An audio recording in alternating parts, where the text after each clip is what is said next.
great edition of The Trust today. We're going to be breaking down a couple of stories for you. Thank you so much for joining us on The Trust. I think the first and most important story we're going to be talking about is, more revelations as regards the budget and allegations as regards what happened to the budget. There's a story in The Guardian yesterday that says a new report has shown the breakdown of the 2024 budget passed by the National Assembly that 6.6 trillion, worth of unknown projects were discovered, and this is going to be the breakdown. In the Economic Confidential found, it was said that over 2 trillion budgeted for capital projects in more than 15 ministries were aggregated into regional projects, while 4 trillion were allocated to projects without geographic identifiers. The report said Southwest was 419 billion, Southeast got 537 billion, South 227 billion, Northwest 365 billion, Northeast 349 billion, North Central 730 billion. Surprisingly, 6 trillion out of 8 trillion, approximately 71% of the total development capital allocation was assigned to initiatives that are either elusive in terms of traceability or encumbered by accountability constraints. But hearing this, Ministry of Youth, a total of 5 trillion was budgeted for projects across the zones, but location of the projects was worth just 2 trillion. Over 2 trillion were not indicated.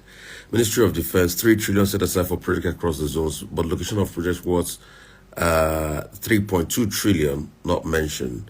Ministry of Special Duties, about 10 billion budgeted for projects across the zones. Locations of projects worth 4 trillion not budgeted. Ministry of Budget, 2 trillion allocated for projects across the zone. Locations of project worth 300 and something billion not stated. Ministry of Tourism, 15 billion pegged for projects across the zones. That's what about, I think, 1 billion not projected. And that goes on and on and on and on like that. And somebody's asking, shouldn't it be based on needs assessment? Those are the problems we keep talking about. Ministry of Water Resources, project over 281 billion budgeted across the zones.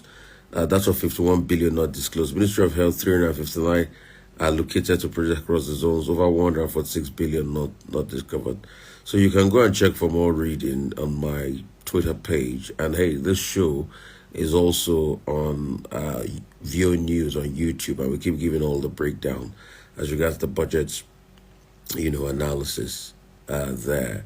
Secondly, I'd like to talk about the purported burden of communities in Okoma.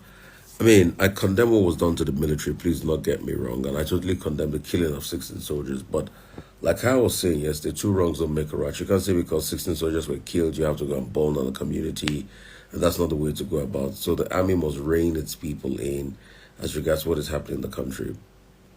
Another story making the round is the story of what is happening in the Labour Party. The NLC and Labour Party executive, I think Abure, are fighting dirty over the National Convention. There are calls for Abure, Ajero's resignations and things like that. And all of that is going on. For a while now, the Labour Party has been in big turmoil and fights as regards, who will take the leadership and the soul of the party. I think all of this comes from the capacity of the success they had, in the last elections. And it's just so sad. There's another exclusive here on Premium Times that is saying that terrorists release 9 Nigerian university students after over 170 days incapacity. And this is just another sad one, The students were kidnapped last year at the Federal University in Gusau. If you remember this case, 21 students were kidnapped last year. The students spent 178 days in terrorist camp following their abduction last September. The students were abducted when terrorists stormed off their campus in Sabungida community. So they finally were released after, many days in abduction. So those are many stories making the rounds there. And also there's a story that happened over the weekend, another very sad one, about the PDP chairman, that was kidnapped in Edo State.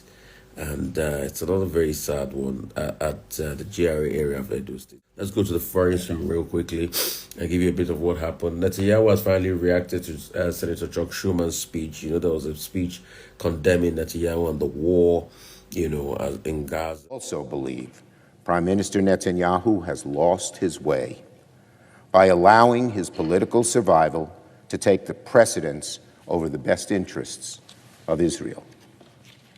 Netanyahu has reacted to Chuck Schumer's speech, and the reaction was very scathing, to Chuck Schumer.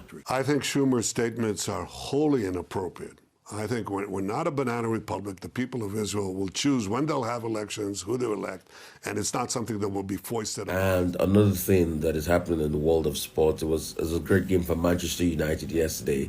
They did beat Liverpool 4-3. Chelsea also defeated Leicester, 4-2. So they're going up, and the parents will be out. I think Manchester City, will be going neck and neck, to play other teams out there in the FA Cup in England. So that's just some updates as you guys. And thank you so much for joining us on this edition of The Trust.